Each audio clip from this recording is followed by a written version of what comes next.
Salut la compagnie, c'est Jules Melon et aujourd'hui dans Impro Ciné Critique, je vais vous parler d'une comédie fantastique, et oui, française, sortie en 1991, qui a plutôt bien fonctionné à l'époque, mais qui depuis a été, on va dire, oubliée à travers le temps, pas par moi. Ma vie est un enfer, réalisé par l'actrice Josiane Balasco, dont c'est le 3e long métrage à l'époque, avec elle-même au casting, évidemment, à ses côtés Daniel Auteuil, Richard Berry, Michael Lonsdale, oui, acteur franco-anglais qui apparaissait pas forcément dans beaucoup de comédies à l'époque, ou encore Jean Benguigui, voilà. Et quelle est l'histoire de ce Ma vie est un enfer? C'est celle de Léa, une trentenaire, donc jouée par Balasco, totalement déprimée de la vie, dépressive, qui est martyrisée par sa mère, qui la traite comme une étrangère, qui a un boulot de merde et son patron est très méchant avec elle. Son voisin est fan de films porno et l'empêche d'être tranquille et dans le silence chez elle. Et en plus, elle va avoir un psy qui se moque complètement d'elle, qui fait sa liste de courses pendant la séance et qui n'est intéressé que par l'argent qu'il lui rapporte. Bref, elle est complètement 6 pieds sous terre dans son esprit, et un beau jour, sa mère passe en coup de vent, comme d'habitude, pour aller récupérer le loyer. Ouais, on en est là. Et elle lui laisse un vieux miroir absolument horrible, et un soir de déprime, alors qu'elle voulait regarder un film de Bergman, et qu'à côté le voisin met son porno à fond, elle prend le miroir et elle lit l'inscription dessus, et elle fait apparaître, tel le génie en frottant la lampe dans Aladdin, un démon du je sais plus combienième cercle, qui s'appelle Abargadon, Abar, et qui va, essayer de la manipuler, et bon, comme elle a plus grand chose à espérer, elle va passer un pacte avec lui. Et du coup, des aventures vont arriver à Léa et à Abar, lui ne s'intéressant pas vraiment à sa cliente, il veut juste en tirer profit au maximum et offrir une âme innocente à Satan, grosso modo. Sauf que par le truchement de certaines péripéties, un lien va se créer entre les deux. Voilà.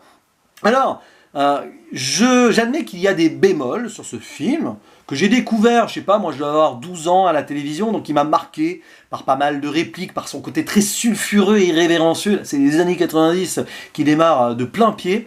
Mais bon, oui, il faut l'avouer que pour une comédie, il y a des problèmes de rythme. Parfois, ça part dans tous les sens, c'est assez dynamique, et puis à un moment, ça se pose. Et là, on voit que Josiane Balasco n'a pas su où aller vers la fin. Elle a essayé de rajouter une sorte de contexte dramatico-social qui est touchant, il y a quelques réflexions intéressantes derrière, mais avec l'ensemble, finalement, c'est un petit peu bancal. Mais bon, on pardonnera très vite les défauts de ce métrage, comme moi, on l'a découvert très jeune. Bien sûr, je l'ai revu depuis, là je le revois, peut-être 6, 7 ans, 8 ans que je ne l'avais pas revu. J'y vois des écueils, mais j'ai toujours une certaine tendresse pour cette comédie, certes mineure, mais qui fonctionne super bien grâce à notamment son duo d'acteurs. Josiane Balasco en dépressive est très forte, je trouve. Puis Daniel Auteuil, méconnaissable, lui qui est plutôt connu pour ses rôles dramatiques ou plus posés. Là, il se lâche à la limite du cabotinage, mais alors, c'est assez jouissif par certains moments. Il y a des scènes improbables, à un moment, sans spoiler, il fait tomber des excréments à travers les trous d'une porte, parce qu'il s'est fait traiter de trou du cul. Voilà, vous voyez, c'est très visuel comme gag. Il y a beaucoup de gags visuels dans ce métrage, qui joue beaucoup sur les pouvoirs du diable, qui peut faire beaucoup de choses, la tentation, tout ça et tout. Il y a quelques effets spéciaux assez simplistes, mais pas mal dans le métrage aussi. Et puis, les autres acteurs sont cool aussi. Richard Berry dans le rôle de ce psy totalement détaché de tout, un petit peu vicieux aussi, dans un certain sens, très sexiste d'ailleurs. C'est un film qui est un petit peu féministe sur certains points, quand on y pense. Josiane Balasco, elle aimait bien quand même essayer de faire percuter certaines choses dans la tête de ses spectateurs à ce niveau-là. Ça se sent ici, même si c'est pas très approfondi.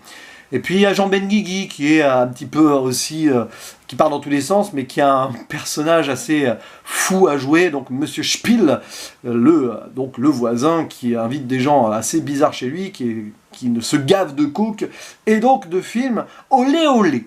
Voilà. Et puis il y a d'autres acteurs qui apparaissent dans le film, et c'est assez drôle parce que c'est à la limite des caméos. Bon, donc il y a l'ange Gabriel, oui, joué par Michael Lonsdale, la caution un peu dramatique et sévère du film, qui représente d'ailleurs le paradis de façon très stéréotypée avec du blanc. C'est le paradis blanc, c'est Michel Berger Il y a aussi le bar de l'enfer, très cliché. Et du coup, d'ailleurs, des acteurs, disais-je, qui apparaissent dans le film. Dans ce bar, vous avez Luis Rego, hein, qu'on a pu voir dans Les Bronzés, et une actrice dont j'ai pas le nom sous les yeux, qui joue dans La vie est un long fleuve tranquille. Voilà, une actrice de théâtre qui joue ici, la tenancière du bar. Et Atiki Olgado aussi, le regretté, qui apparaît dans un tour de magie, déguisé en diable d'ailleurs, c'est presque une mise en abîme. Et deux petites anecdotes quand même. Bertrand Blier, oui, le réalisateur, qui fait pas mal de films absurdes, qui a un petit rôle en tant que prêtre, et une apparition, tiens, même encore deux anecdotes.